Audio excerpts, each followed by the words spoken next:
Шака, анау мен жоқпан қалай барады еді? Енді прям по Ташкентке жүресің, и мост тұрады, мостыдан оңға бұрылған бетте Ташкентский Сайна деген көше, и Прайм тұрады, екінші этаж болды. Шака, Ланкашта деген колледжге қайтып барам. Темір жол колледжі. Абай мен до конца жүрген бетте Ленина деген көше бар, Ленинадан оңға бұрыласың, оңға бұрылған бетте қағанат тұрады, қағанат дәл қасында. Все, көрсеңіз. Мама звонок. Да, мама. Төле би Байтұрсыновда тұрсың ба? 34 деген автобус бар, сол Қалқаманға барады. Алло. Шака, анау, та-та-та. Дима Билан, be with me.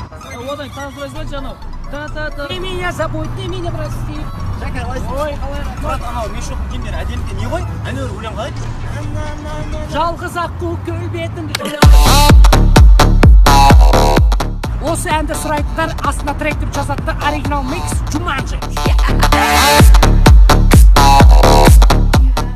Жан, сен осы білесің ба, мен туған күнім қашан екенін? Әрине, сенің туған күніңді білмесем, күнә ғой ол, туған күніңді білмесем. 24 мамыр емес па, жаным? Жан, ал сен менің телефон номерімді жатқа білесің ба? Иә, сенің ғана нөміріңді жатқа білем ғой.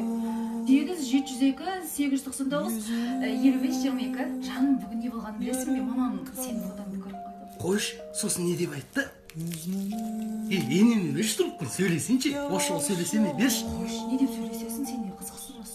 Жан, біздің сөйлесіп жатқанымызға 30 минут болыпты. Негізі өшіп қалушы еді ғой. Енді жаным, менің бірлігім біткен кезде ғана өшеді ғой телефон деген. Сен сонда бағанан бері еңсәме сөйлесіп жатсың ба? Әрине, сен үшін енді 2000 теңге деген жалко емес қой мен үшін, жаным. Шака, Не болды, брат? телефонын бере тұршы, тариф еді ғой сенікі.